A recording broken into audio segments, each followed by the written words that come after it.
Konnichiwa les fancords, c'est le Grand Taku et aujourd'hui on se retrouve pour une vidéo sur un manga appelé Platinum.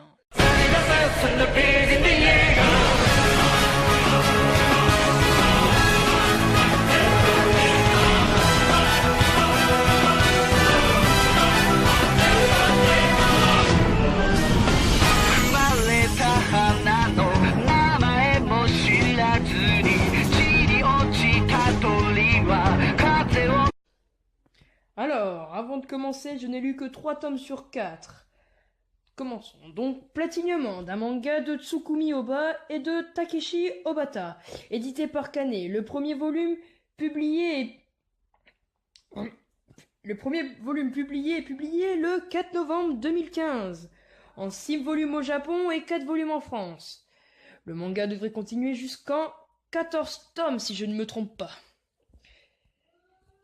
Et ce qui est génial avec ce manga, c'est qu'il est en direct du Japon, donc plus besoin d'attendre 15 ans la sortie des autres tomes.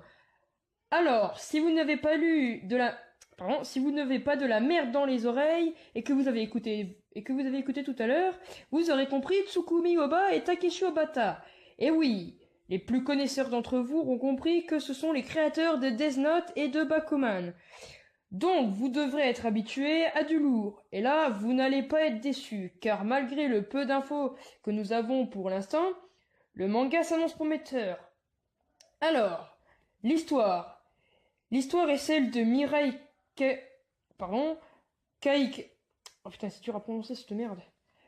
Kayashi, oui, un jeune adolescent, donc ses parents sont morts, tués par son oncle et sa tante, pour gagner leur argent. C'est un peu compliqué, flemme, d'expliquer. Mais Mirai, lui, a survécu, car il était allé chercher ses affaires pendant que la voiture des parents ont explosé. Mirai est alors accueilli par l'oncle et la tante qui les a tués, et se fait maltraiter. Un peu comme Harry Potter, quoi. Donc, Mirai décida de se suicider, mais en essayant ceci, il se fait sauver par un ange appelé Nas. D'ailleurs, c'est drôle, mais il y a un ange qui s'appelle Jami, d'accord. Alors, Nas lui donne de pouvoir des ailes qui lui permet de voler à une vitesse vertigineuse, une flèche rouge qui lui permet que toute personne touchée tombe amoureux de lui pendant 33 jours, et enfin une flèche blanche qui toute personne touchée est mort instantanément. Un peu comme le Death Note en fait. Voilà. Donc, il y a plusieurs types d'anges. Les anges de rang 1 qui lui donnent soit la flèche rouge ou soit les ailes. Les anges de rang 2 qui lui donnent les ailes et la flèche rouge. Et les anges de rang 3 qui donnent la flèche rouge, les ailes et la flèche blanche. Et le rang suprême, ils ne sont que 3. Donc, c'est extrêmement rare d'avoir la flèche blanche. Donc, vous aurez compris que Nas est un ange suprême. Elle lui explique donc qu'il y a 13 candidats. Eux aussi ont eu envie de mourir un jour.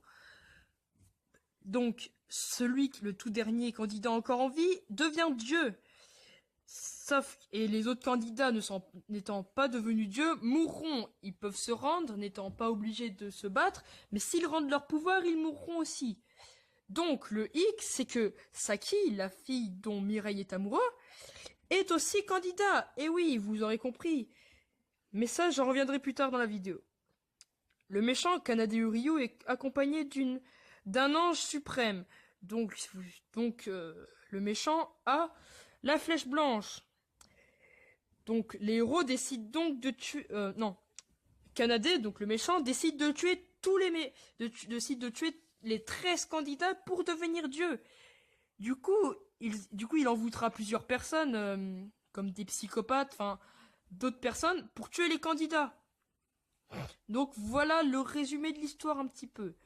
Donc concernant le manga, j'adore l'histoire. Au début, je pensais juste qu'il fallait juste tuer le méchant, gna gna gna. Mais c'est fini. Mais non. En même temps, ça m'a semblé bizarre, hein.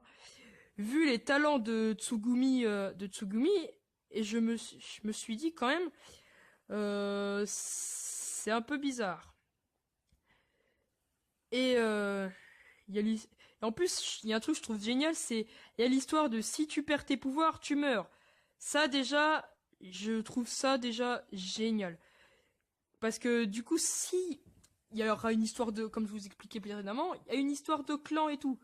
Donc, ça veut dire que certaines personnes seront obligées de se sacrifier pour en sauver d'autres. Et ça, je trouve ça super intéressant.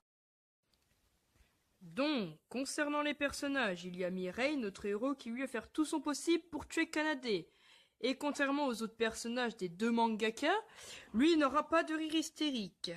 Il y a aussi Saki, qui est pour l'instant totalement transparente, et j'espère mieux de ce personnage à l'avenir. Il y a aussi Nanato Mukaido, un ami de Mirai et Saki, qui lui est pas trop mal comme personnage, car il ne tient pas forcément à la vie, mais il reste juste pour tuer Kanade et être sûr qu'il ne devienne pas Dieu pour protéger sa famille.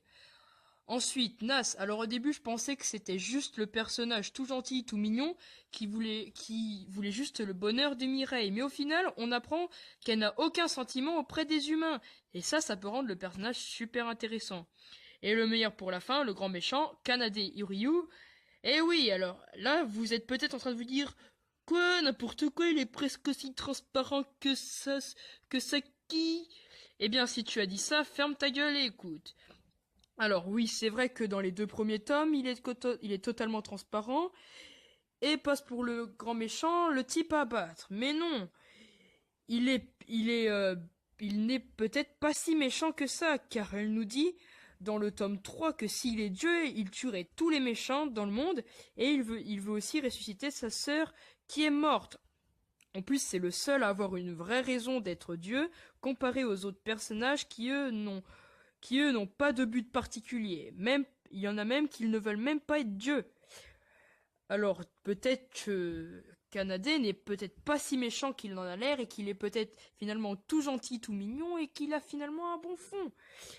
Donc c'est pour ça que j'aime bien ce personnage. Concernant les dessins, c'est beau, c'est même très beau. Bon, cette image... je vous rassure, il n'y a dans les 3 tomes que j'ai lus, il n'y a que 2 pages comme ça. Mais sinon, il y a des scènes hardcore, ça sert à rien, mais j'aime bien. En même temps, venu de Takeshi Obata, ça ne m'étonne pas. Il y a même cette page qui brille, putain! Voilà ce que je pensais sur Platinum End. Ça m'a énormément plu de faire cette vidéo et ce sera un peu la base de ma chaîne avec le gaming, d'où le nom Manga Games. Vous comprenez maintenant? Bon, c'est tout pour cette vidéo. À la prochaine et sayonara.